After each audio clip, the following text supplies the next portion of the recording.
May isang bagay na siniguro sa publiko ang Philippine Sports Commission patungkol sa pagpapaganda ng tennis court sa Rizal Memorial Sports Complex sa Maynila na magsisilbing venue sa magaganap na WTA 125 Philippine Women's Open ngayong Enero. Para sa detalye, narito ang report ni Paulo Salamatin.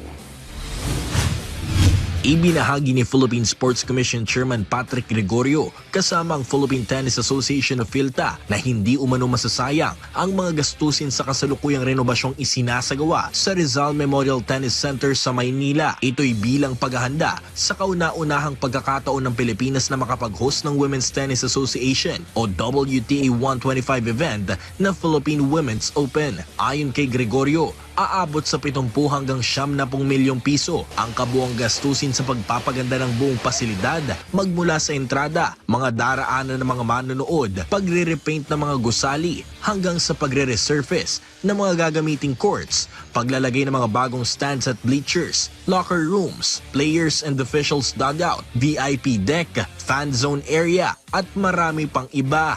Lahat ito ay mano-manong pinagplanuhan ng PSC at PhilTA upang masigurong makapagbigay ng isang world-class experience para sa lahat ng mga lalahok at mga Pilipinong manonood. Pero sa kabila nito, iginit ni Gregorio na tuloy pa rin ang kanilang programa pagkatapos ng Philippine Women's Open upang magamit sa iba pang mga kompetisyon at pagdiskubre sa bagong henerasyon ng mga tennis players sa bansa. After this hosting, we will open this up to the public. The Philippine Sports Commission wants the public to play tennis here, even in the evenings, even during weekdays, during weekends. That is the excitement. Kung saan-saan sila nagpupunta, hindi sila makalaro. I know of some friends, they play at 10 p.m. to 12 midnight, makalaro lang ng tennis. And now you have 5, 6 tennis courts here. I will open it up to the public after the national team trains. They pay a minimal fee so that bawi lang muna natin yung lighting. But at the end of the day, they will enjoy a world-class facility.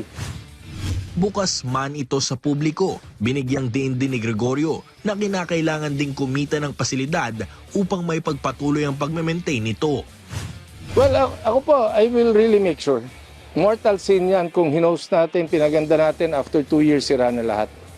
Kailangan po talagang gawin nating maganda ito, yung facilities, alagaan natin.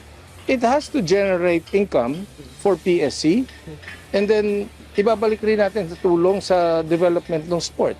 Di ba po? And alam mo, ang mga taong makakapaglaro ng world-class tennis dito, I don't think they will mind paying a fee to play in a world-class court as long as alagaan mabuti ng PSC ito.